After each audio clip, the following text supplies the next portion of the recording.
안녕하세요. 네, 점점 숫자가 줄어가는 것 같습니다. 네, 아마 여기 모이신 분들이 진짜 알짜인 것 같습니다.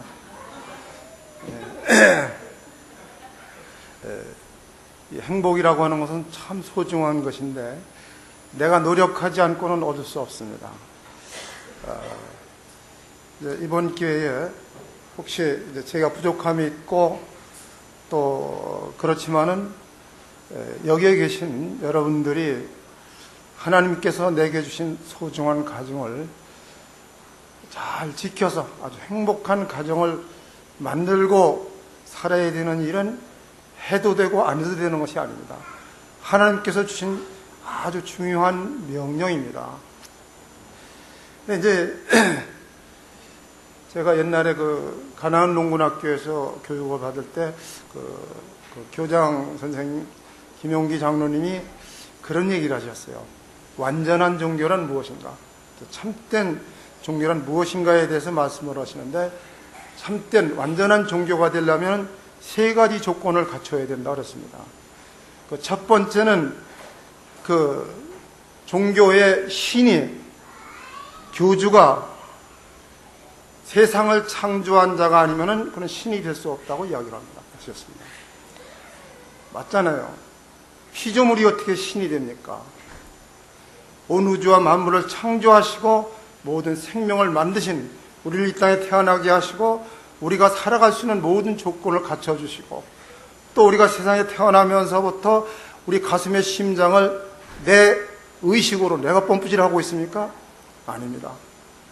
나와는 상관없이 내가 잠을 자든 일을 하든 밥을 먹든 내 의식과는 전혀 상관없이 내 가슴의 심장을 쉬지 않고 펌프질을 하고 계시는 그분 때문에 우리의 생명이 유지되고 있습니다. 만약에 내 의식으로 내가 펌프질을 해서 내가 산다라고 하면은 큰일 나죠. 잠도 못 자죠. 잠자는 순간에 심장이 멎으면 끝장나는데요. 그런데 나와는 상관없이 나를 이 땅에 태어나게 하신 하나님께서 내 가슴의 심장을 펌프질을 해주기 때문에 내가 살고 있다고 하는 거예요. 바로 어떤 종교에도 내가 이 세상을 창조했다라고 하는 신은 없습니다. 유일하게 하나님께서는 성경을 통해서 성경의 가장 첫째 말씀이 뭡니까? 태초에 하나님이 천지를 창조하시니라. 바로 모든 것은 다 하나님이 만드셨고 또 모든 생명도 그분의 원리에 의해서 이 세상에 태어납니다. 저는 생명에 태어나는 과정을 보면은 하나님이 만드셨구나, 한 분이 만드셨구나 하는 것을 즉각적으로 알게 됐어요. 왜냐하면은 이 동물이 생명이 번식되는 과정이 똑같은 원리예요. 전 암술과 수술이 합쳐서 열매가 되고 또 사람도 남자와 여자를 통해서 하나의 새로운 생명이 맺어지고 그러니까 한 분이 모든 생명을 창조하셨기 때문에 생명 탄생의 원리가 똑같고 또 생명이 유지되는 원리도 똑같습니다. 이제 우리 사람의 몸에는 피가 돌고 있습니다. 피는 아주 중요한 역할을 하죠. 우리가 먹은 음식이 소화가 돼서 그 영양분이 피에 섞여서 온 몸, 모든 곳곳에 모든 몸의 세포를 가서 살아갈 수 있도록 양분을 공급해 줍니다. 또 식물을 보면은 이제 식물 속에 물이 뿌리를 통해서 양분을 빨아올려서 또 태양으로부터 오는 빛을 이용해서 탄소 동화 작용을 통해서 이제 생명이 유지가 나가는 거예요. 죽은 나무의 특징은 뭡니까? 물이 올라가지 않습니다. 끝나는 거예요. 사람도 피가 없으면 끝납니다. 그런데 그 일을 하신 분은 오직 하나님뿐이 없습니다. 그래서 피조물을 생명 자체를, 만물을 창조하시고 사람을 만들고 사람이 살아갈 수 있는 조건과 한 생명이 살기 위해서는 30만 가지의 조건이 필요하다고 그러잖아요. 바로 창조주 하나님께서는 온 우주를 만들면서 우리 인간은 공기가 없으면 얼마 못 살고 금방 죽습니다. 그런데 하나님께서 공기를 공짜로 다 만들어 주셨어요. 모든 것 다 그분이 아니면은 또 하나님 하신 태양을 통해서 모든 에너지를 또 공급받습니다. 그분이 아니면 존재할 수가 없는 거예요. 그런데 이제 제가 보니까 유교라고 하는 종교가 우리나라에 있죠. 그런데 유교의 공자님은 내가 세상을 창조했다는 그런 말이 없습니다. 왜?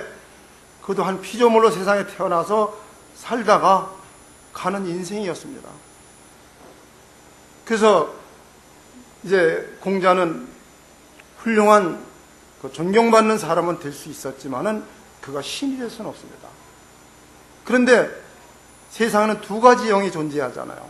하나님으로부터 온 성령과 마귀로부터 온 악의 영이 두 가지 영의 지배를 받습니다.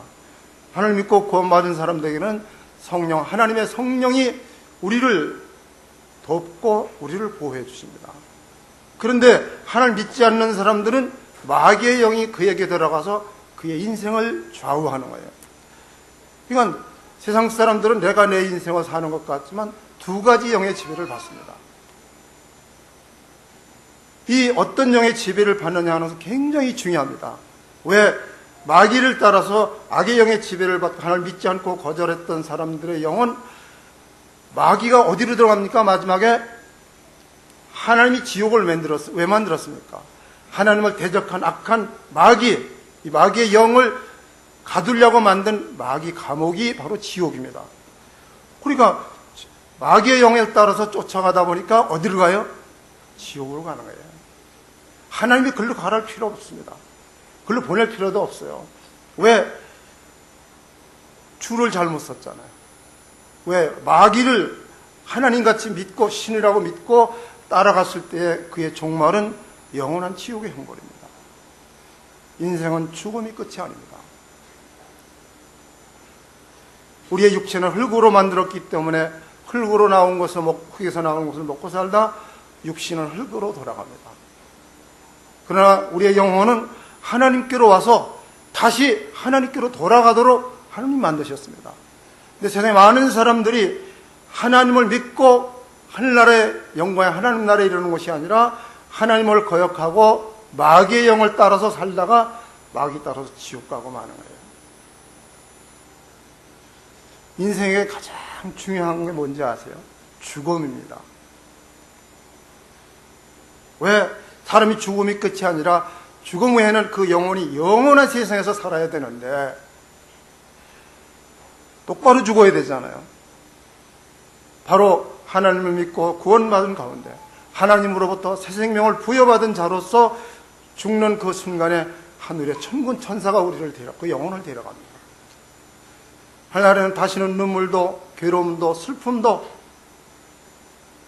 없는 아주 아름답고 행복한 하나님의 나라입니다. 그는 영광의 하나님이 계신 곳이에요. 그리로 갑니다. 그런데 그렇지 못한 사람들은 죽음을 당할 때 뭐가 옵니까? 저승사자, 마귀가 와서 끌고 갑니다. 어디로 끌고 갑니까? 지옥으로 끌고 갑니다. 사람이 어떻게 살았느냐에 따라서 그 마지막에 죽음이라는 과정을 통해서 끝장이 납니다. 구원받고 하나님을 믿은 사람들은 영광의 하나님의 나라지만 그렇지 못한 사람들의 영혼은 영원히 지옥에 갈 수밖에 없습니다. 왜 인간이 하나님을 믿지 않았을 때 지옥에 가야 됩니까? 하나님을 믿지 않는 것은 왜 안 믿었습니까? 하나님이 없는 것 같이 여기는 무시하는 거야. 하나님이 어디 존재해? 전도를 하다 보면은 되게 이제 좀 배운 대학생들한테 전도를 하다 보면 그래요. 하나님 봤느냐고. 나 하나님만 보여주면 나 하나님 믿겠다고. 보지도 않는데 어떻게 하나님 믿느냐 그래요. 그래서 제가 그러죠. 정신없는 사람이네. 이제 보니까 양심도 없고 아주 몹쓸 사람이냐 그러면 막 화가 나가지고 내가 왜 정신이 없고 양심이 없느냐고 목도 덤벼들어요. 그 당신 정신 있는 사람이 그랬더니 정신이 있대요. 당신 정신 좀 보여줘. 보여줄 수 있어요? 못 보여주는 거야. 그러면 못 보여주는데 무슨 정신이 있어? 양심도 없는 사람 양심이 없다 그러죠. 보여달라고 보여주는 거예요. 세상에는 이 보이는 것보다 보이지 않는 것 중요한 것들이 너무 많은 거예요. 하나님이 보이지 않는다고 없다고요? 인간의 눈으로는 하나님을 볼 수가 없게 되어 있습니다. 하늘나라에 가서나 볼 수가 있어요. 왜 그렇습니까? 죄에 길들여진 우리 인간은 하나님을 볼 수가 없습니다. 다만 우리 하나님을 보지 못했지만 성령 하나님이 구원받은 우리들에게 우리와 같이 계시다가 장차 죽음의 그날에 하나님께서 우리를 데려가실 때 하늘나라 갑니다. 근데 지옥의 저승사자가 오면은 얼마나 두렵겠어요. 그 대구에 그 김병주 형제라고 있습니다. 고등학교 과학교사였었는데 이 형제가 본래 술을 그렇게 좋아해서 하나님 믿기 전에는 그저 술 취해가지고 길바닥에 눕기가 쉬웠었어요. 그런데 그가 어느 날 하나님을 알게 되고 하나님을 믿고 사람이 완전히 변화가 됐습니다. 그 아버지한테 그렇게 복음을 전해도 아버지는 너나 잘 믿어라. 너 하늘나라 가면 나 안 데리고 가겠냐 그러면서 그냥 핑계대고 안 믿었어요. 그 아버지한테 계속 복음을 전했습니다. 어머니는 믿으셨고요. 그런데 이제 그 고모부가 한 분 계셨는데 고모부한테 복음을 계속 전했죠. 그런데 그렇게 거절하고 안 믿어요. 그런데 고모는 또 믿었어요. 그런데 그 고모부가 이제 암이 걸려서 죽게 됐습니다. 그런데 그렇게 하나님 믿으라고 해도 거절하고 안 믿었습니다. 근데 이분이 이제 아파서 죽을 때가 임박했는데 죽는 날 저녁 때가 됐는데 누워서 있다가 이렇게 창을 보고 저기 저는 못 들어오게 하라고. 저 시커먼 옷 입고 있는 놈 여기 절대 못 들어오게 하라고. 그래가지고 막 새파랗게 질려가지고요. 막 벌벌 떠는 거예요. 못 들어오게 해야 된다고 못 들어야 된다고 막 소리 지르고 그래요. 다른 사람들은 아무것도 없는데 그게 저승사자가 온 거죠. 그러니까 막 두려워가지고 안 되겠다. 나 도망가야지 안 된다. 아들 보고 나 입고 도망가자 그래서 그 아들은 또 아버지가 막 애원을 하니까 그 아버지를 업고 시내로 길거리에서 돌아다녔어요. 한참 돌아다니다 보니까 안정이 돼가지고 이제 집으로 왔죠. 집으로 왔는데 조금 있다가 또 왔다 그러면서 막 그냥 살려달라고 그러는 거예요. 그러다가 나중에 힘없이 돌아가셨습니다. 그런데 이제 그 김병정 이제 고모님이 친정에 와가지고 이제 오빠 있고 그런 데서 이제 그런 얘기를 쭉 했대요. 그랬더니 그 금병정제 아버지가 나 이번 주부터 하나님 믿을 거다. 교회 갈 거다. 그리고 이제 교회 가서 하나님 믿고 구원받고요. 그분이 10여 년 동안 살았는데 얼마나 그저 일찌감치 교회 와서 그 연세 많은 분이 청소하고 그렇게 교회를 섬기는 일을 아주 즐거움으로 하시다가 나중에 기쁜 마음으로 주님 나라에 가셨습니다.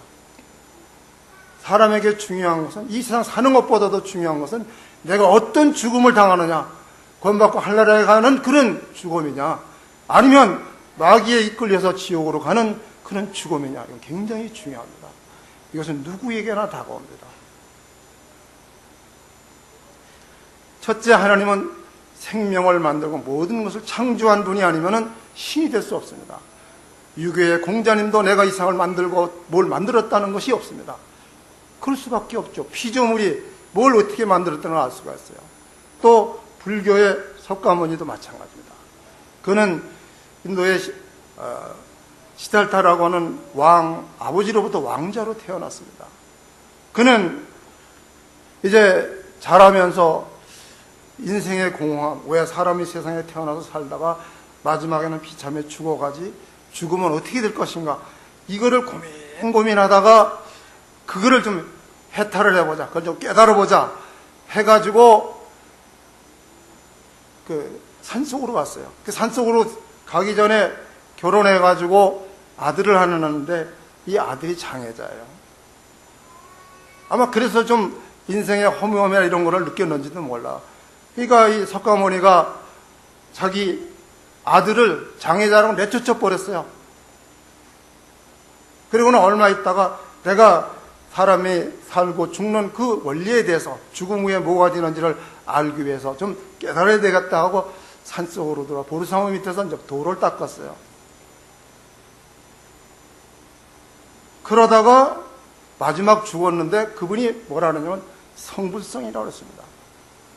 부처라고 하는 자기가 부처가 되기 위해서 부처가 되려고 죽을 때까지 돌을 닦다갔지만 그는 부처가 되려고 했지만 그건 불가능하다고 얘기했어요. 그리고 또 윤회설을 만드는데 사람이 죽어서 먼 훗날에 뭐 짐승으로도 소로도 태어나고 돼지로도 태어나고 개도 되고 뱀도 되고 또 잘 돼서 다시 태어나면 사람이 된다 하는 그 윤회설을 만들었어요. 그게 어떤 정함이 없는 뭐가 될지도 모르는 거야. 그게 방황하는 인생으로 살다가 그는 비참하게 죽어갔습니다. 석가모니 그분이 창조주가 아닙니다. 그도 하나의 피조물로 세상에 태어났다가 죽어서 하나님을 알지 못하고 지옥으로 갔습니다. 근데 오직 만물을 창조하신 하나님은 자신 있게 창세기 1장에 태초에 하나님이 창조하시니라고 태초에 하나님께서 모든 것을 창조했다라고 창조주를 자신이 창조한 것을 분명히 말씀하셨고 그 창조하는 순서를 쭉 보게 됩니다. 하나님이 창조의 순서를 보면은 덜 중요한 것부터 차츰 만들어가지고 제일 나중에 가장 중요한 존재를 만들었어요. 누구를 만들었습니까? 바로 하나님을 닮은 인간 아담과 하와를 만드셨습니다. 모든 것을 만드시고서는 하나님 보시기에 좋았더라 하셨는데 마지막 아담과 그 안에 하와를 딱 만들어서 짝 지어 놓으시고선 하나님 보시기에 심히 좋았더라 라고 말씀하셨어요. 하나님은 이 가정을 만드시고 굉장히 기뻐하신 분입니다. 왜? 그 가정을 통해서 영광의 사랑의 하나님 나라를 더 세상에 확장하고 그리고 가정을 통해서 하나님은 영광과 예배를 받으시기 위해서 만드신 거예요. 그러나 사탄의 개입으로 말미암아 인간이 범죄하고 하나님과의 관계가 끊어지고 하나님 믿는 것이 아니라 세상의 우상을 믿는 믿음을 가지고 살다가 끝내 지옥으로 한 길로 수많은 사람들이 가고 있습니다. 한 번은 저희 교회 한 자매님이 전태 와서 그랬더라고요. 형제님, 근데 어떻게 그 이단 종교, 신천지나 또 뭐 하나님의 교회라던가 그 말할 수 없는 그 이단 종교에는 글로 사람이 막 몰려가는 거야. 뭐 10만 명이니 뭐 얼마나 막 그러잖아요. 그냥 막 몰려갑니다. 근데 왜 모임에서는 이렇게 복음을 전하려고 하면 사람들이 피하고 그렇게 모임에 안 오려고 그러지요? 그러더라고요. 그래서 제가 당연하지 않겠어. 그 사람들을, 하나님 믿지 않는 사람들을 지배하는 영이 뭐야? 마귀잖아. 아니, 사람들이, 하나님 안 믿는 마귀의 영에 따라서 살던 사람들이 그 신천지 이만희한테 가면은 그 못 가게 하겠어. 거기 가도 지옥 가는 거 뻔한데. 마귀의 궁극적인 목은 인간을 하나님 믿지 못하고 지옥 가게 만드는 것이 마귀가 하는 일인데 그냥 거기 가게 내버려 두는 거야. 그 사람 안에 있는 영과 글로 가게 하는 영이 같은 영이다 보니까 그저 거기 가도 지옥 가니까 가게 내버려 두는 거야. 그런데 자기를 따르던 마귀의 영을 가진 사람이 교회에 오면은 하나님을 알고 믿고 구원받고 하늘나라 가잖아. 마귀가 한국 교회 꼭대기에서 굵을 잠을 자고 있답니다. 왜? 방에 놀 것도 없어. 올바른 복음을 전하지 않으니까 구원받지도 못하고 지옥 가는데 그걸 뭘 이래라 저래라 해. 가게 내버려 두는 거죠. 그런데 이 구원의 복음을 이야기하면 마귀가 정신이 바짝 나가지고 반대하기 시작하는. 여러분 그렇잖아요. 하나님 믿지 않는 한 영혼을 주님께로 인도하려고 하면 얼마나 힘듭니까? 있는 정성을 다해야 돼요. 참 어렵습니다. 우리의 힘으로는 그를 영혼들을 주님께로 인도할 수 없습니다. 그렇기 때문에 우리는 전도할 때 꼭 기도해야 되잖아요. 왜? 내가 마귀의 영을 이길 수 없습니다. 그러나 나를 지배하시고 나와 함께 하시는 성령 하나님께서는 그것들을 물리치고 나고도 게임도 안 되는 존재들이잖아요. 그러니까 우리가 하나님께 도움을 구해야 되겠죠. 어쨌든 창조의 원리가 있어야 되는데 하나님만이 어떤 신에도 없는, 내가 창조했다는 신이 없는데 오직 유일하게 하나님은 내가 온 세상 만물과 모든 생명을 창조했다라고 자신 있게 말씀하셨습니다. 그 다음에 두 번째는 그 종교 속에 삶의 원리가 있어야 됩니다. 그렇지 않아요? 우리가 가전제품을 사기 위해서 가서 가전제품을 사서 집에 가져왔을 때 그 가전제품에 꼭 따라오는 게 있어요. 뭐가 따라오죠? 취급 설명서가 따라와요. 제가 그 전에 1970년도에 우리 미원에서 두 번째로 이제 경운기를 샀어요. 근데 그것도 이제 중고로 샀어요. 사가지고 그 많은 사람을 태워가지고 그때는 이제 개울을 막아서 논에다 물을 대잖아요. 경운기에 사람들을 잔뜩 태워가지고 뚜개까지 가가지고 이제 그 물을 막으러 갔는데 약간 비탈이 됐는데 이게 내리라고 이제 크라치를 딱 땡겨놨는데 이게 뒤로 주춤주춤 하더니 뚝방으로 막 넘어진 거예요. 막 사람들이 그냥 아프다고 아우성치고 난리가 났어요. 근데 왜 내가 이 크라치를 땡겼는데 왜 이게 안 쓰지 했는데 보니까 한 단계를 더 땡겨야 브레이크가 되는 건데 그걸 클라치만 다 끌어놓으니까 뒤로 굴러가서 큰 사고를 겪었어요. 저는 그 이후로 모든 기계나 전자제품은 꼭 취급 설명서를 읽습니다. 바로 이 기계를 어떻게 사용하는 그 설명서가 필요한 거예요. 그런데 이 소중한 우리 인간을 만드신 하나님께서는 취급 설명서를 주셨어요. 인간이 어떻게 살아야 되느냐 하는 삶의 원리를 주셨습니다. 바로 그것이 하나님께서 주신 성경입니다. 사람이 하나님의 말씀 성경대로 살아서 문제가 될 수는 없습니다. 그런데 이 불교에는 삶의 원리가 없습니다. 왜? 교주인 석가모니 그분 자체가 인간이 어떻게 살아야 된다는 그런 인간다운 삶을 살지 못했잖아요. 아비로서 자식이 장애자라고 내쫓았어요. 그리고 자기 도 닦는다고 자기가 부양해야 될 아내도 버리고 살아야 될 아내도 버리고 산속에 들어가서 살다가 죽었어요. 뭐 배울 게 있습니까? 없지요. 전 세계에 불교가 쳐놓고 잘 사는 나라 없습니다. 그런데 삶의 원리 자체가 없어요. 그런데 공자님은 도덕적으로 훌륭한 교훈을 참 많이 주셨어요. 존경할 만한 분입니다. 그런데 하나님께서는, 창조의 하나님께서는 성경을 통해서 인간이 어떻게 살아야 되는 모든 삶의 원리를 하나하나 다 가르쳐 주셨어요. 그런데 왜 이 세상에 살면서 그 수많은 역경과 고난과 어려움 가운데 세상을 살아가야 되느냐? 하나님이 이렇게 살라고 주신 삶의 원리인 성경을 보지 않고 하나님의 말씀을 거역하다 보니까 알 수가 없죠. 사람은 알지 못하면 행할 수도 없고요. 따를 수도 없는 겁니다. 석가모니는 그런 걸 줄 자격이 없죠. 하나님께서 만든 소중한 가정, 아내도 버린 사람, 자식도 버린 사람인데 뭘 배우고 있어요?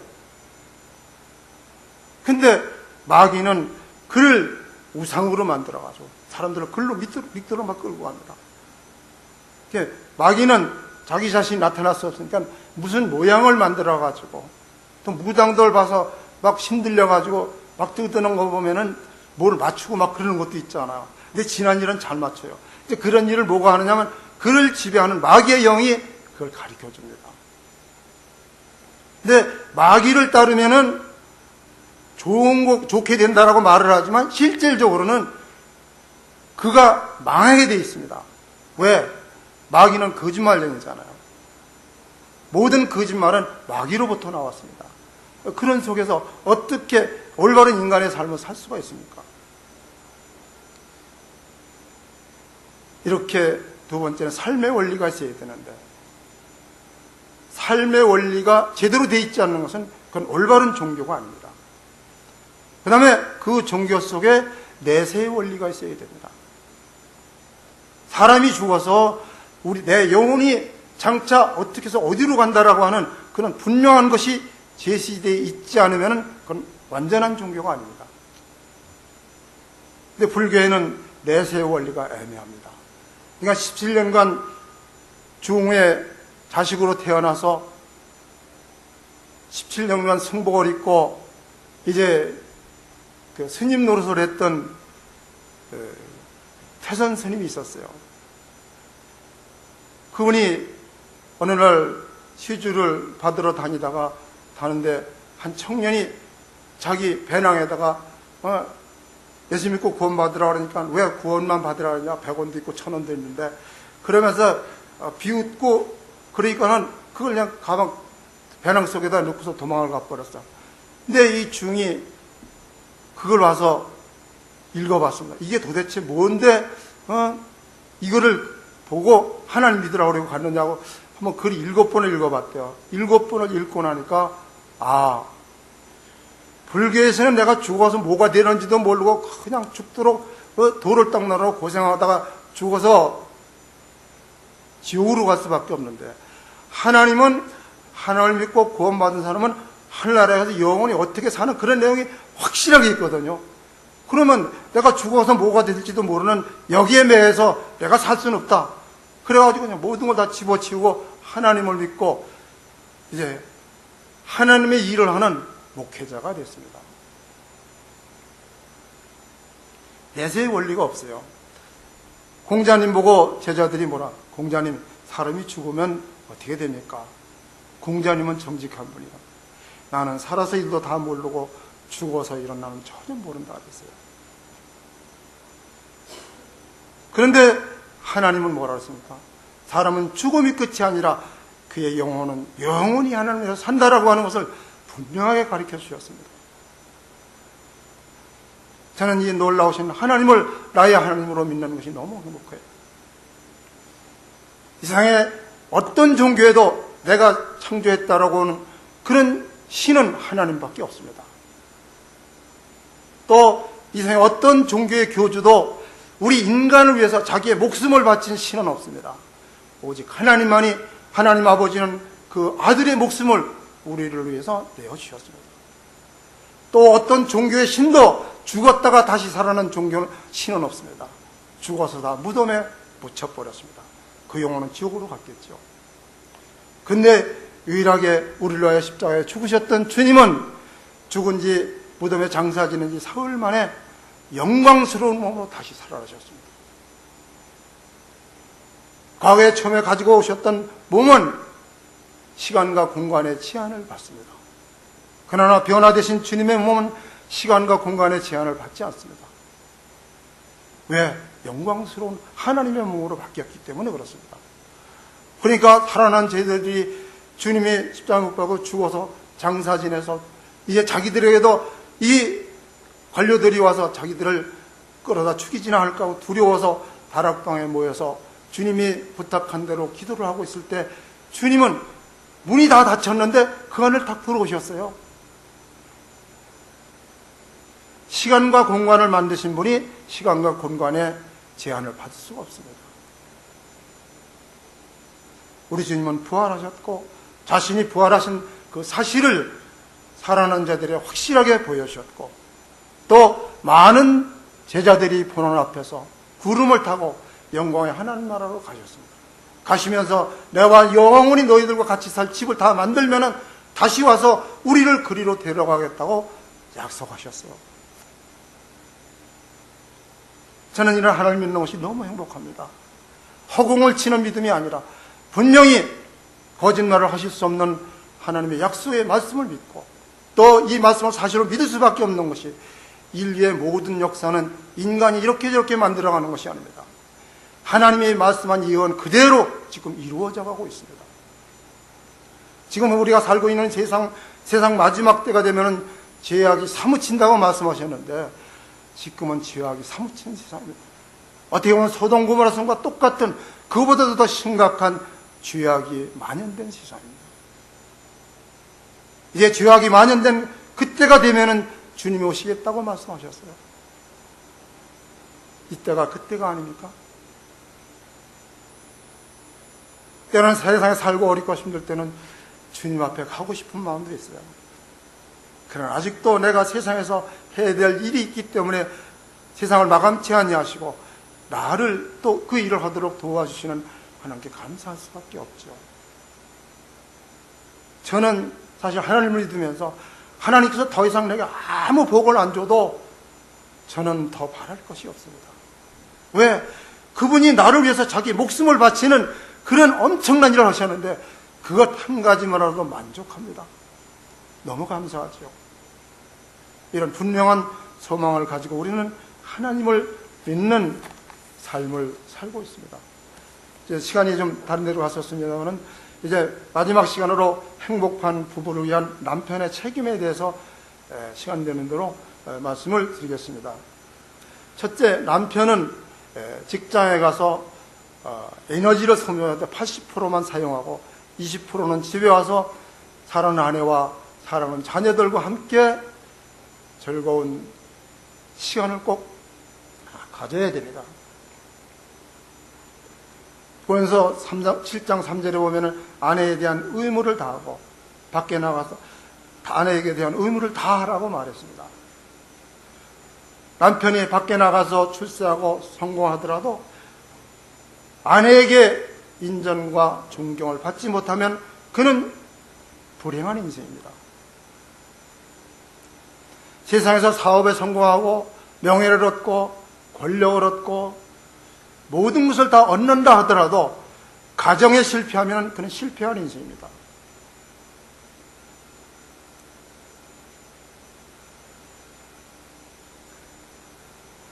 세상 사람들은 돈을 벌어 좋은 집을 장만하고 또 재산을 늘리고 자녀들을 좋은 학교 가는 데는 아끼지 않고 많은 투자를 합니다. 그런데 부부의 행복을 위해서는 아무 투자도 하지 않고 노력도 하지 않는 거예요. 된 대로 살고 있는 거예요. 그게 관심도 없어요. 그런 가정이 올바로 설 리가 없습니다. 무너져가는 겁니다. 지금 세상은 가정이 위기에 처해 있습니다. 많은 가정이 무너집니다.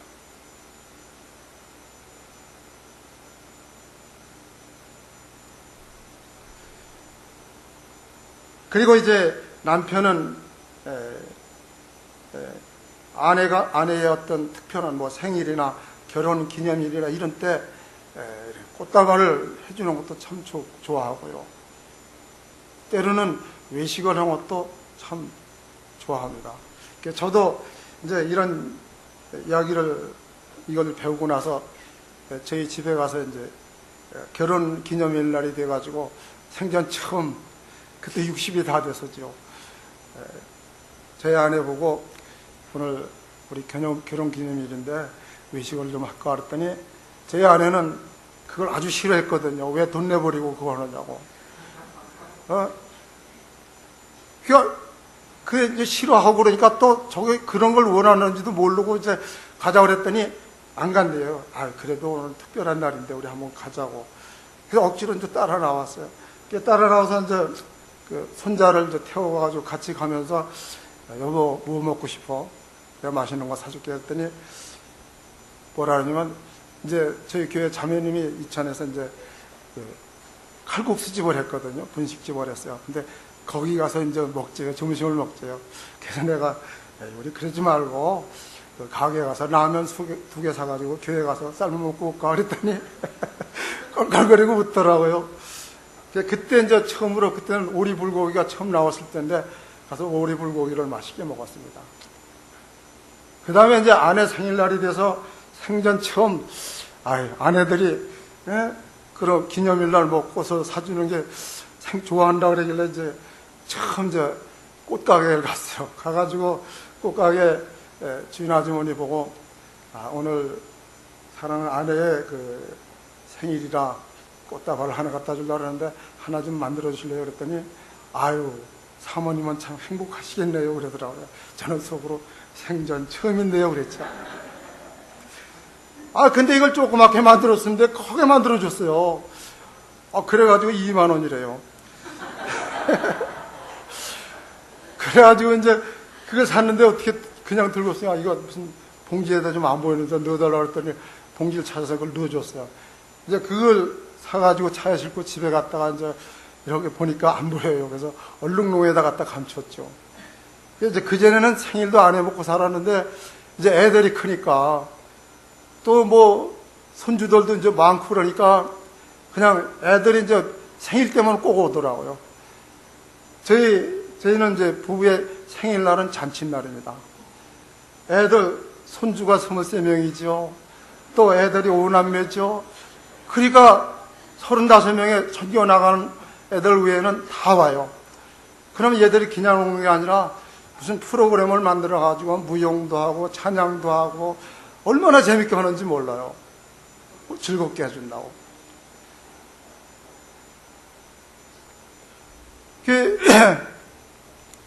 이제 그런 생일을 하게 됐는데 그날도 이제 저녁에 다 모였어요.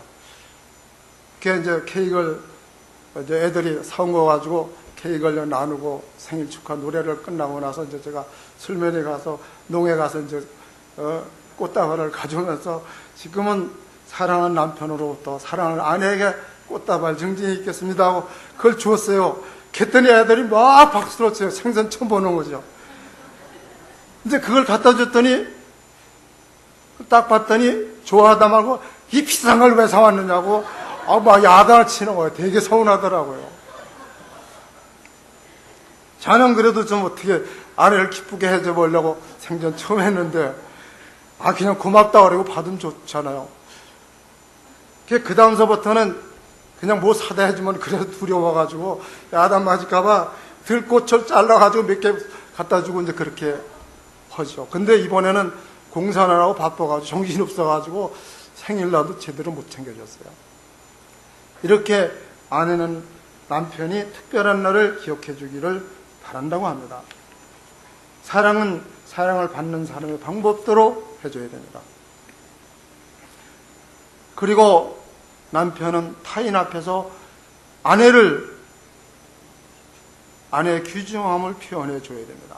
옛날 분들은 남편 자랑은 또 아내 자랑은 불출이라고 그랬잖아요. 그게 아닙니다. 왜? 때로는 부족함도 있지만 다른 사람들에게 내 남편은 훌륭해. 참 내 아내는 참 훌륭한 아내야. 그렇게 이야기를 하면은 혹 그렇지 못한 사람인 걸로 봤던 사람들이 집에서는 잘해나 보네 하고 존경스러운 아내가 되는 거예요. 존경스러운 남편이 됩니다. 그래서 타인 앞에서 아내를 헐뜯는다거나 잘못한다고 하는 이야기를 하지 말아야 됩니다. 그리고 늘 당신은 나에게 가장 소중한 존재, 당신에게는 어떤 어려움도 닥쳐서는 안 된다는 마음으로 보살펴주는 일이 남편에게는 필요합니다.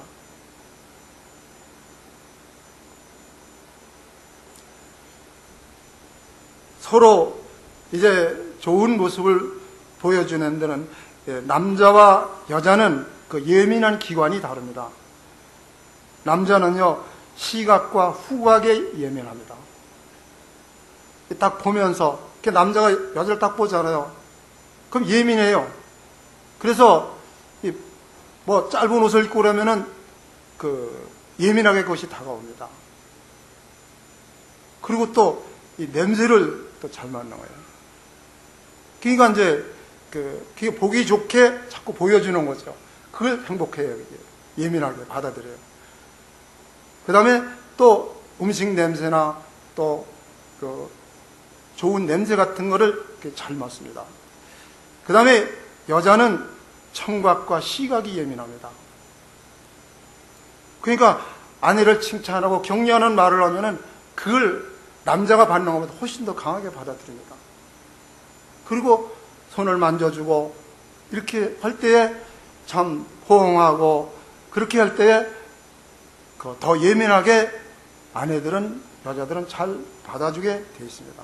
서로 예민한 그 기관을, 그 촉각을 이용해서 서로에게 좋은 모습을 보여주는 것이 참 중요합니다. 그 다음에 이제 가정을 위해서 섬김으로 가정을 지도해야 됩니다.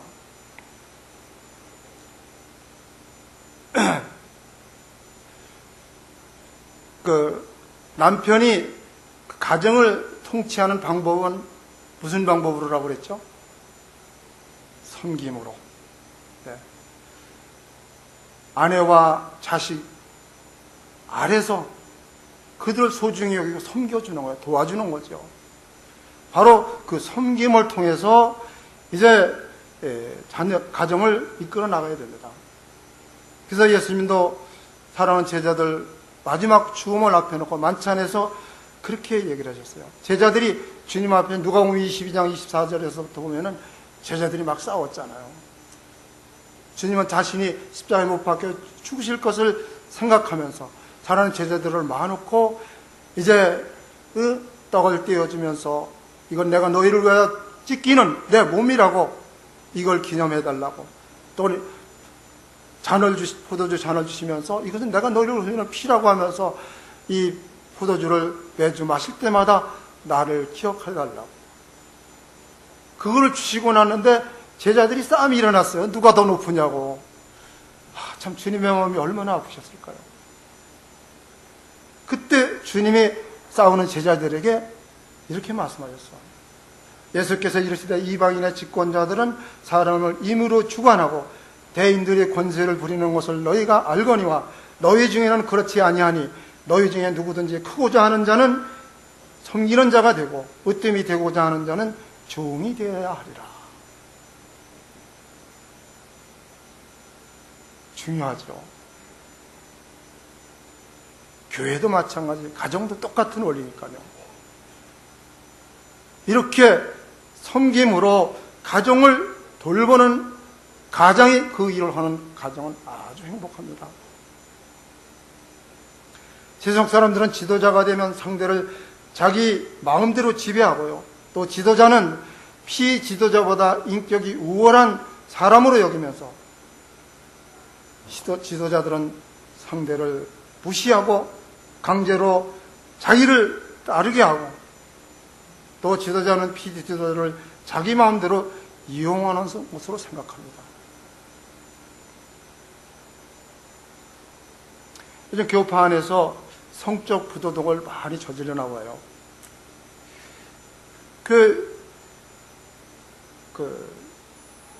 요즘에 이제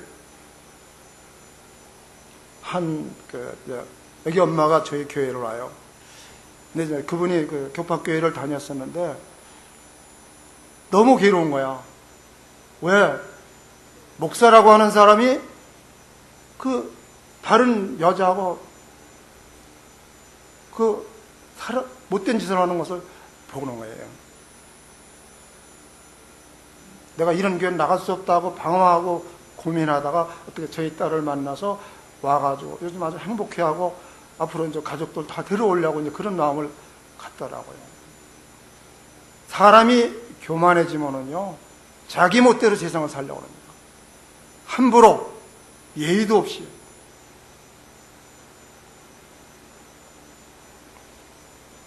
이제 세상 사람들은 지도자가 되면 상대를 자기 마음대로 지배하려고 그러는 거예요. 그런데 성서적인 지도자는, 가장은요, 위에서 지배하는 것이 아니라 밑에서 섬기는 것이고요. 또 뽐내며 군림하는 것이 아니라 겸손하게 봉사하는 겁니다. 가정을 위해서.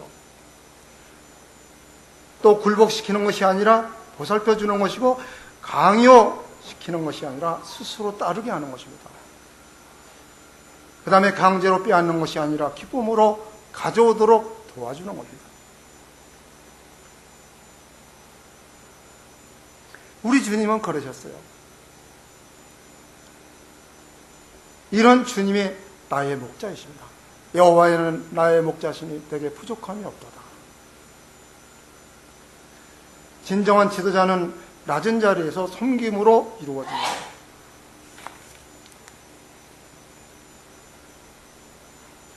이제 남편이 가정의 머리가 되는 것은 하나님이 정해주신 질서입니다. 로마서 13장 1절에 보면 각 사람은 위에 있는 권세들에게 굴복하라.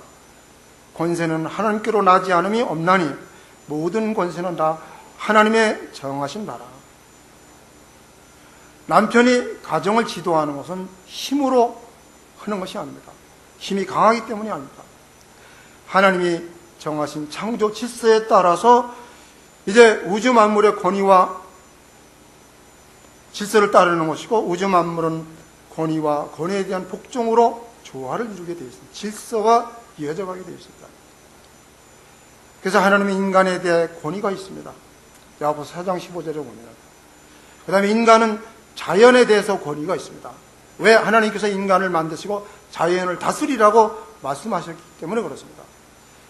그 다음에 남편은 아내에 대해서 권위가 있습니다. 에베소 5장 22절에 말씀하고 있습니다. 그 다음에 부모는 자녀에게 권위가 있습니다. 에베소 6장 1절에 자녀들아 부모에게 순종하라고 그랬습니다.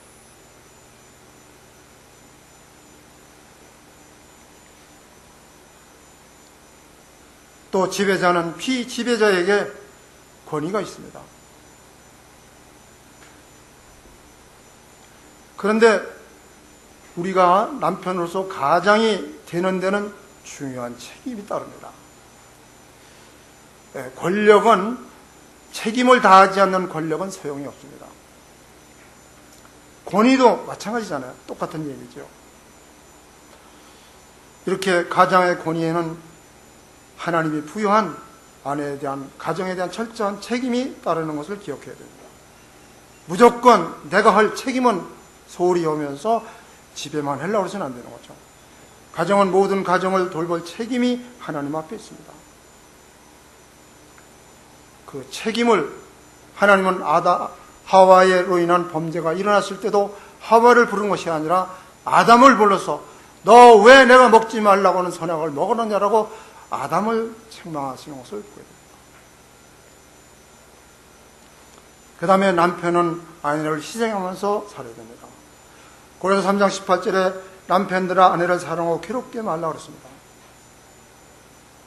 여기서 5장 15절에 남편들아 아내 사랑하기를 그리스도께서 교회를 교회를 위하여 죽으신 것 같이 아내를 사랑하라고 말합니다.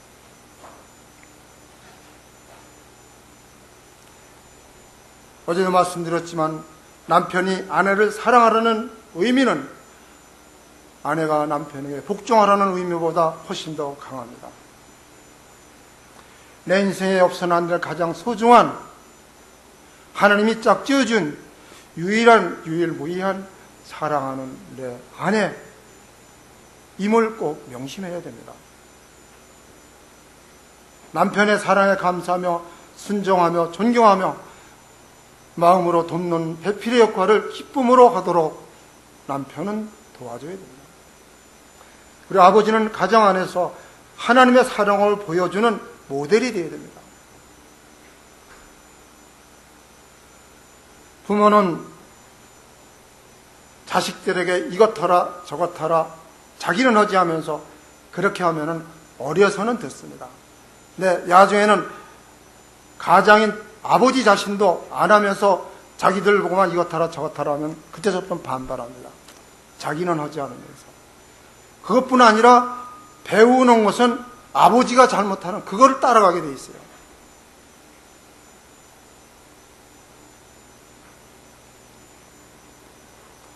근데 이제 대개 우리나라 그 남편들은 흔히 나 같은 남자 있나 찾아봐.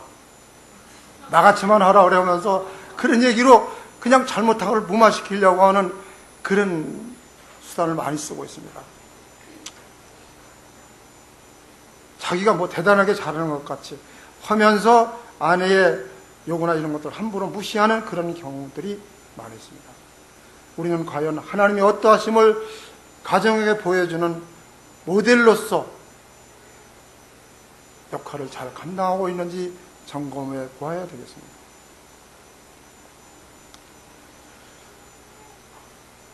이제 우리가 하나님 믿는 그 신앙의 소중함을 자녀들에게 하나하나 보여주는 그 일이 꼭 해야 될 중요한 임무입니다.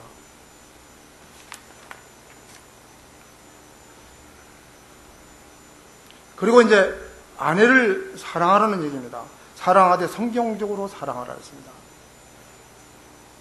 성경의 사랑에 대해서 가장 정확하고 확실하게 우리에게 주신 교훈은 고린도전서 13장입니다. 1절에서 3절까지는 사랑의 소중함을 말합니다. 그 다음에 4장에서 7장까지에는 사랑의 특성을 말씀하고 있습니다. 사랑은 어떻게 하라고 하는 모든 내용들이 거기 기록이 되어 있습니다. 그런데요, 우리 주님은 또 이 말씀을 기록한 사도 바울은 실질적으로 고린도서 13장 4절에서 7절 사랑의 특성을 완벽하게 실행한 분들이더라고요.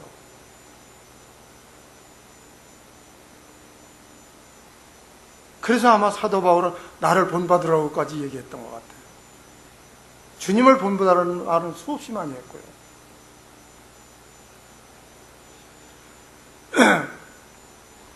이제 아내에 대해서 자기의 이익보다 상대의 유익을 성내지 않고 믿고 참음으로 보완해 줘야 됩니다.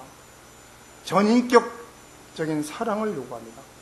진정한 사랑하는 것은 희생하는 만큼만 표현됩니다. 결점을 조건 없이 그대로 받아줘야 됩니다. 이것은 아내의 행위에 근거한 것이 아니라 그가 하나님이 주신 선물이라는 사실에 근거해서 이제 그의 부족함도 그대로 받아줘야 됩니다. 그 전에 김우정 형제가 그런 얘기를 하더라고요. 남자는 바다 같아야 된다. 그런 얘기를 했어요.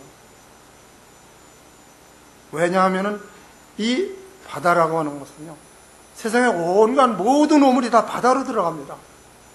바다는 그것을 다 받아서 정화시켜요. 남편은 아내와 자식들의 모든 어렵고 힘든 문제를 그대로 받고 그것을 도와주는 역할을 해야 될 중요한 책임이 있다고 하는 것입니다.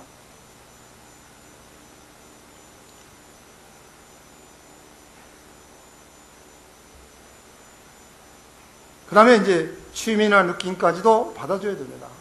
그 다음에 사랑은 자기 중심적이 아니라 상대방이 원하는 대로 이제 자아를 버리고 십자가를 지는 것입니다. 사랑하는데도 하나님의 방법대로, 즉 상대가 원하는 대로 해야 되죠. 역지사지라고 있어요. 자기 생각대로가 아니라 상대편에 그 원하는 것이 무엇인지를 알고 도와줘야지 올바른 도움이 되겠죠. 그런 얘기가 있어요. 암소하고 숫사자하고 결혼을 했대요. 둘이 사랑하다 결혼을 했대요. 그러니까 이제 결혼해서 같이 사는 거예요. 소와 사자가 남편과 아내가 돼서 같이 사는데 이 아내인 소는 자기 남편에게 좋은 거를 해준다 그래가지고 예쁜 풀을 뜯어다가 그걸로 요리를 해서 남편한테 사자한테다 먹이는 거예요. 그러니까 사자는 아내가 애써서 만들어서 가져오니까 그것을 또 억지로 먹습니다. 근데 이 소는요, 저 사자는 이제 짐승을 잡아가지고 맛있는 요리를 만들어가지고 자기 아내 소한테다 갖다 주는 거예요. 또 소도 남편이 애써서 만든 요리인 것을 알기 때문에 거절하지 못하고 그걸 받아서 먹고 살았습니다. 근데 6개월 만에 둘 다 죽고 말았어요.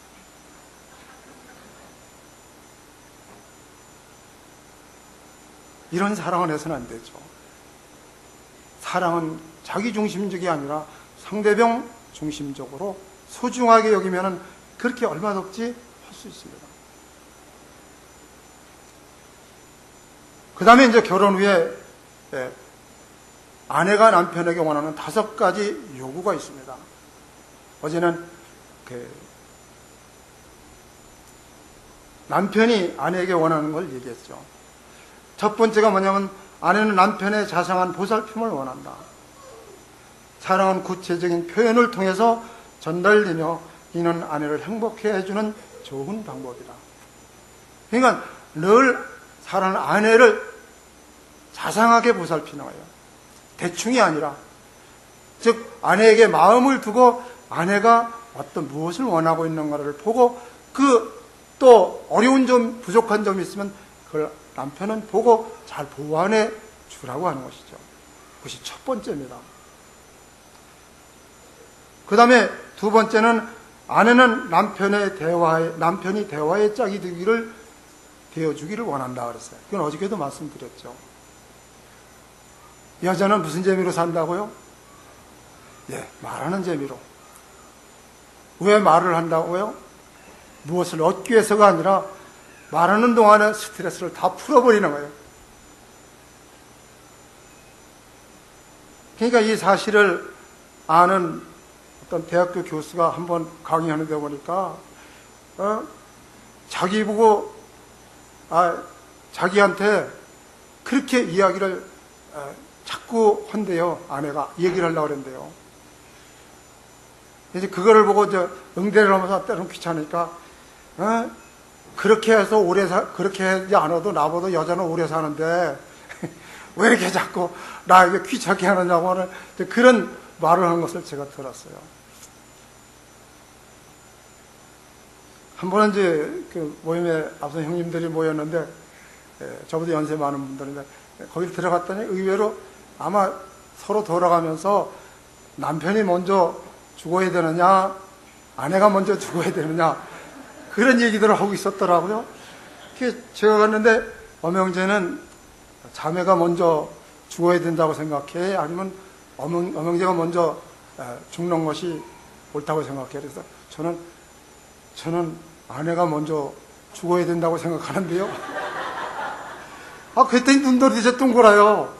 그래가지고 이상하대요. 여자가 오래 살아야 되는데 남자가 오래 산다고 하는 걸 보고 저거 혹시 뭐 검은 마음을 가지고 있지 않나는 것 같이 보여가지고 좀 쑥스럽기도 하더라고요. 왜냐하면 찌끈 남자들은 아내가 죽으면 변속관에 가서 웃는다 그러더라고요. 있을 수 없는 일이죠. 그래서 저를 보고 왜 그러냐 그래서 아니 내 사랑하는 아내가 나를 돕는 베풀로 사는 거 얼마나 고생했는데 앞으로 혹 아내가 먼저 아프면은 내가 도와줘야지 누가 해줘요. 전 그래서 제가 오래 살고 싶어요. 그랬더니 고개들을 끄덕끄덕 하시더라고요. 이렇게 사실은 아내는 남편이 대화의 짝이 되어주기를 원하는 것을 꼭 기억해야 됩니다. 그 다음에 아내는 남편을 전적으로 신뢰할 수 있기를 바랍니다. 그런 얘기가 있어요. 예쁜 사람하고 결혼하면 3년이 행복하다고 그러더라고요. 3년 동안은 재밌대요. 그 이쁜 모습을 보면서. 그런데 착한 사람하고 결혼하면 30년이 행복하대요. 마음이 촉하니까 그저 웬만하면 받아주고 그러니까 30년이 행복하대요. 그런데 믿을 수 있는, 신뢰할 수 있는 아내를 만나서 살면 평생 행복하다고 합니다.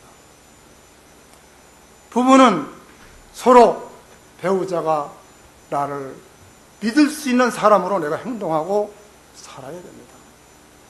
그렇지 않으면 불안하고 초조합니다. 이렇게 아내는 전적으로 남편을 신뢰할 수 있는 사람이 되기를 원한다는 거예요. 아내는 남편을 애정적으로 또 지도자로 믿을 수 있을 때 진정한 안정감을 누리고 살 수 있습니다. 그 다음 네 번째, 아내는 남편이 경제적으로 남편이 가정을 안정적으로 지켜주기를 바란다. 성경에도 있잖아요. 범죄한 이후에, 아담과 범죄한 이후에 돈을 벌어서 가족을 부양하는 일은 누가 합니까? 남편이 하는 일이잖아요. 또 지금은 세상이 너무 어려운 세상이라 남자는 일자리가 별로 없고 때로는 실업자가 될 수도 있어요. 근데 여자들은 일거리가 얼마든지 있어요. 그러니까 조금 시간이 지나도 될까요? 예, 이천에 제가 살던 아파트에 서울에서 이제 내무부에 국장을 하던 분이 정년퇴직을 하고 이천으로 이제 살러 오셨어요. 이제 그 몇 분하고 이제 산을 같이 올라갔는데 올라가면서 그분이 그러더라고요. 아, 나는 요새 사는 게 참 어렵고 힘들대. 뭐가 그렇게 어려웠어요? 그러니까, 옛날에 내가 직장에 다닐 때는, 퇴근할 때가 되면 집에서 따뜻한 밥을 해놓고 만날 기다리고 그러던 아내가 이제 그런 일을 안 하고 툭 하면 아들네 집이 가고, 딸네 집이 가고, 나를 도와줄 그런 일을 너무 소홀히 한다는 거야. 그래서 힘들다고 그러더라고요. 그래서 제가 한번, 혹시 국장님, 아내에게 사랑한다는 얘기를 좀 해봤어요. 그랬더니, 에이, 그걸 어떻게 얘기를 해, 남자가 채신 없게. 그걸 못했다는 거예요. 그래서 한번 그렇게 해보세요. 그러면, 사랑하는 남편이 사랑을 베풀어주는데 다른 데 가려고 그러겠어요? 남편 옆에 있으려고 그러지? 그랬더니 저 죽어도 못한다고 그러더라고요. 근데 사실 어렵긴 해요. 저도 안에다가 그거 한 번 하는데 얼마나 애를 쓰고 했는지도 몰라요. 그런데 가짜 거짓말 하는데 정말 정내미가 떨어지더라고요.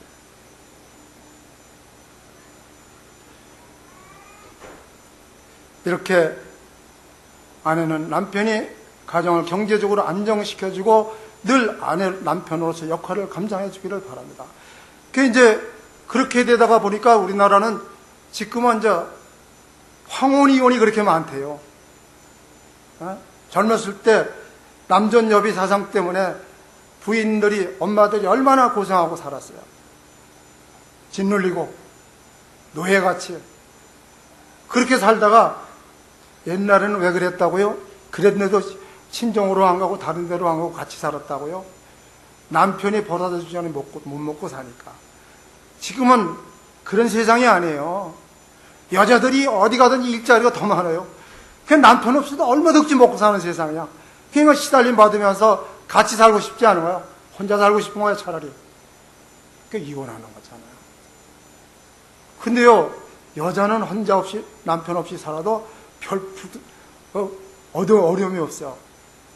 근데 저는 제 아내가 없이 제가 산다는 거 생각은 아주 끔찍해요. 제가 이성옥 국장이었던 그분 이야기를 들으면서 아마 더 아내에게 잘하는 정신을 차렸는지 몰라요. 그전에는 제 아내가 뭘 좀 해달라고 하면 알았어 하고는 내 할 일만 다 하고 또 양재 까맣게 잊어먹고 안 해주고 그냥 양재 생각이 나서 가보면 다 해치웠어요. 말을 안 들었어요. 지금은 안 그럽니다. 아내가 무엇을 해달라고 요구하는 것이 있으면 내일 다 제쳐놓고 우선 그거부터 해줘요. 이제 그렇게 살다 보니까 이제 주객이 전도가 됐어요. 옛날에는 내가 대감님이고 마누라가 무술이었었는데 가만히 보니까 이제는 아내는 안방 마님이고 나는 마당새가 됐더라고요. 그게 뭘 하라 그러면 예, 마당사 명대로 하겠습니다 하고 가서 그 일을 하나요. 근데 왜 이렇게 행복한지 몰라요. 왜? 나의 아내가 행복하기 때문에. 부부의 진정한 행복은 상대가 나를 행복하게 해주셔서 누리는 그 행복보다요. 내가 배우자를 행복하게 해줬을 때 아내가 행복하는, 배우자가 행복해하는 그 모습을 보고 누리는 그 행복이 훨씬 더 가치가 있습니다. 이것이 하나님의 방법입니다. 이제 가정을 위해서 남편은 최선을 다하는 것, 이것을 하나님은 아내는 원한다는 거예요.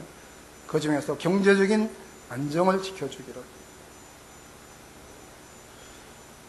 그 다음에 이제 마지막으로 아내는 남편이 가장으로서 가사에 관심을 가져주기를 바라고, 특히 자녀들과 처갓집과 좋은 관계를 가지기를 바란다 그랬어요. 마지막으로. 아마 이 얘기 안 해도 지금은 옛날엔 처갓집을 별로 가지도 않고 그러는데 지금은 이제 처갓집을 더 잘 가는 것 같아요. 많이 바뀌어졌죠. 저는 그런 것에 대해서 뭐 시기하거나 그러지 않습니다. 저희 아들이 장인 장모에게 잘하는 걸 보면 칭찬합니다. 그래, 잘해드려라, 잘해드려라. 그 이제 얘가 열심히 잘하더라고요. 그러니까 그런지 또 이번에 그 사위가 또 집을 짓는다고 1,000만 원을 보내왔대요. 세상에 공짜는 없습니다.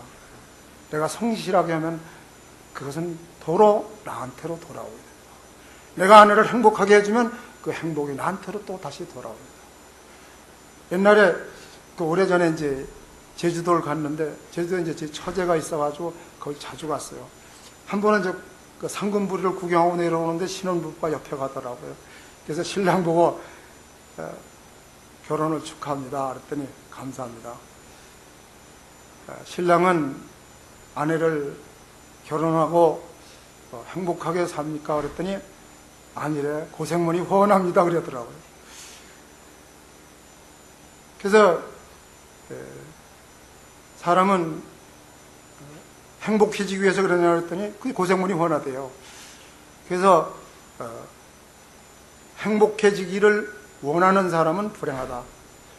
그런데 배우자를 행복해 해주기를 원하는 삶은 행복하다고 얘기를 했더니 그 말이 맞는 것도 같으네요. 그러더라고요. 너무 이기주의가 팽창되어 있는 내 자신을 가지고는 행복을 이룰 수는 없습니다. 이제 5가지를 말씀을 드렸습니다. 이 5가지 중에 가장 소홀하기 쉬운 것은 1번입니다. 아내는 남편으로부터 자상한 보살핌을 받기를 원한다고 하는 거예요. 그래서 좀 나를 보살피고 나를 도와달라고 하는 이야기를 하면은 해주지는 않고, 아유, 내가 그만큼 하면 되잖아. 나보다 잘하는 사람 데려와봐. 이제 그런 일로 그냥 다 넘겨버리려고 그러는 경우가 많아요. 한국의 남편들은. 그러지 마시고, 이제 어떤 일이라도 소홀히 생각하지 마시고, 정말 아내를 잘 보살펴주는 그런 좋은 남편이 되시기를 바랍니다. 세상은 사랑하며 살기도 힘든 세상입니다. 서로 어렵게 하고 살 필요는 없잖아요. 하나님은 우리 가정이 정말 아름답고 행복한 삶을 살기를 간절히 원하십니다.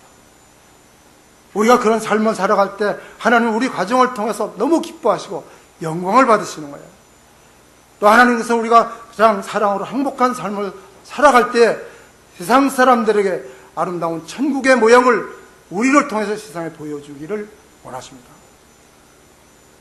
이제 천국의 모형을 보여주는 아름답고 행복한 가정을 이루십시오. 이것은 굉장히 중요한 일입니다. 이것을 잘못하고는 절대 하나님 앞으로 칭찬을 받을 수 없습니다. 많은 사람들이 세상에 돈을 벌고 명예를 얻고 또 세상의 쾌락 이런 것들을 위해서는 그냥 아끼지 않고 막 돈을 쓰고 그것이 내 인생의 전부라고 찾아다닙니다. 그래서 한 부부가 결혼해가지고요, 남편은 열심히 돈을 벌어서 아내가 원하는 대로 집도 잘 지어주고 원하는 거 다 만들어줬습니다. 그리고도 이 남편은 계속 바쁘게 돈을 벌기 위해서, 더 많이 벌기 위해서 계속 돈 벌러 다니느라고 정신이 없습니다. 집에 올 시간도 없어요. 근데 아내는 사랑하는 자녀를 둘을 낳아가지고 열심히 가르쳤습니다. 그리고 학교를 졸업 맞고 아이들을 다 결혼시켜서 다 내보냈어요. 혼자 집에서 삽니다. 남편은 돈 벌러 다니라고 바빠요. 집에 혼자 있습니다. 혼자 있을 때 오는 병이 뭐죠? 네? 우울증입니다. 대화의 상대가 없고 혼자 있고 낮이고 밤이고 돈 벌러만 돌아다니는 거야. 근데 이 아내가 우울증이 심각해져서 하루는 자살을 해버렸어요. 우울증이 심해지면 자살합니다. 희망이 없다고 생각하기 때문에. 자살을 하니까 그 소식을 듣고 남편이 달려왔습니다. 달려와가지고 방바닥을 두들기면서 통곡합니다. 이 바보 같은 아내야, 내가 당신을 위해서 원하는 거 다 해줬고 집도 잘 져줬고 모든 것 잘해줬는데 왜 바보같이 죽었느냐고 막 아내를 원망하면서 통곡을 합니다. 근데 진짜 바보는 누굽니까? 남편입니다. 왜? 아내가 원하는 것은 돈이 아닙니다. 남편 자신입니다. 남편이 같이 있고 사랑을 나누면서 사는 이런 삶을 원했는데 그것이 말라버리니까 우울증이 걸렸고 그 우울증으로 말미암아 자살을 한 거예요. 하나님도요, 어떻게 보면은 우리의 일이나 이런 것보다도요, 우리에게 원하는 것은 우리 마음입니다. 하나님께서는 우리 마음이 하나님을 향해서 있기를 원하시는 거야. 또 우리가 우러나는 마음으로 하나님과 늘 사랑의 교제를 원하십니다.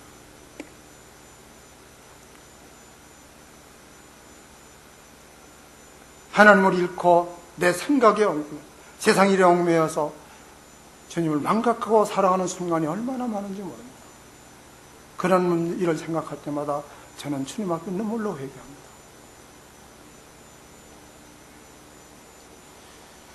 이제 하나님은 우리의 일이나 우리 어떤 노력이나 이런 것보다도 먼저 우리에게 원하시는 것은 우리의 마음입니다.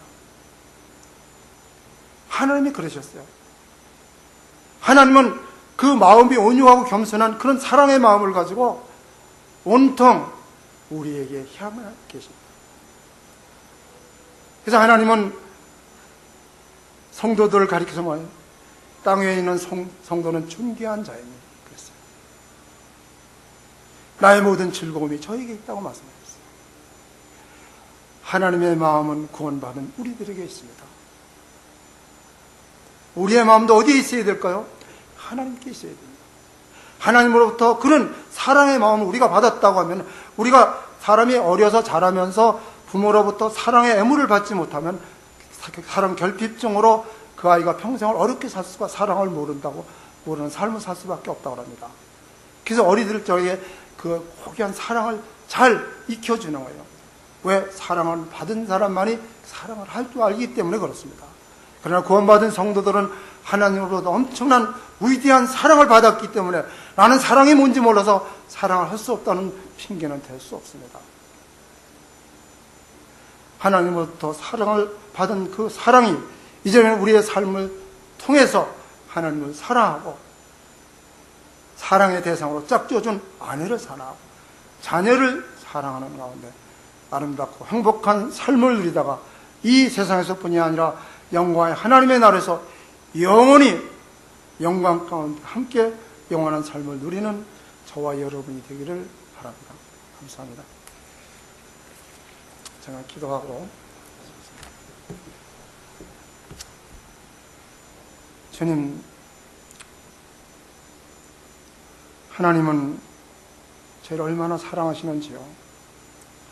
하나님을 알지도 못하고 하나님을 거역하며 죄악 가운데 마귀에 따라서 죄악의 길로 가던 저희들, 이 부족한 저희들을 위해서 존귀하신 하나님 아버지께서는 하나밖에 없는 그 아들을 세상에 보내셨고, 마지막에는 그 아들에게 우리의 모든 죄를 담당하게 하시고 우리가 받아야 할 형벌을 그 아들에게 십자가에서 내리셨던 사랑의 하나님, 놀랍고 위대한 사랑에 감사를 드립니다. 또한 하나님께서는 저희들에게 소중한 가정을 주셨나이다. 하나님께서는 우리 가정을 통해서 하나님의 영광을 받으시고 우리 가정을 통해서 사랑의 하나님 나라가 이 세상에 확장되는 소중한 임무를 저희들에게 맡기셨나이다. 우리가 이 일을 소홀히 하고 살아왔던 적이 얼마나 많은지요. 서로 아끼고 존경하기보다 상대의 결점을 보고 원망하고 불평하며 살아온 적이 얼마나 많았는지요.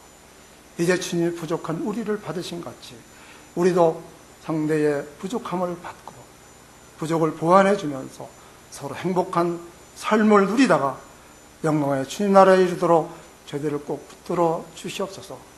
또 주님의 신부된 고귀한 몸된 교회를 이곳에 세우신 하나님, 주님이 얼마나 사랑하시는 주님의 교회입니까? 부족한 저희들입니다. 하나님께서 주시는 지혜와 능력으로 충성하는 가운데 하나님이 원하시는 사랑이 넘치는 행복한 교회로 이끌어가는 그 일에 하나님이 꼭 도와주시옵기를 원합니다. 도우신 하나님께 감사하며 예수님의 이름으로 기도하옵나이다. 감사합니다.